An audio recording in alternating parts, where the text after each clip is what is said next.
Hey friends, you're watching BrainStormAcres. Sometimes we find unique museums on our travels. We recently visited the Morro Bay Maritime Museum.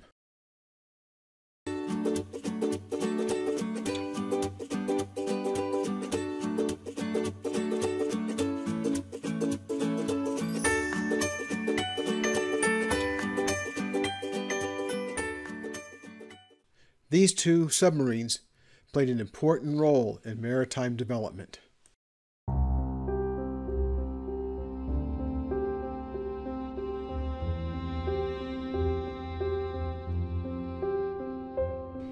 The loss of the Thresher in 1963 caused the U.S. Navy to work on a deep submersible rescue vehicle, the DSRV.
I hope you enjoyed this short visit to the Morro Bay Maritime Museum.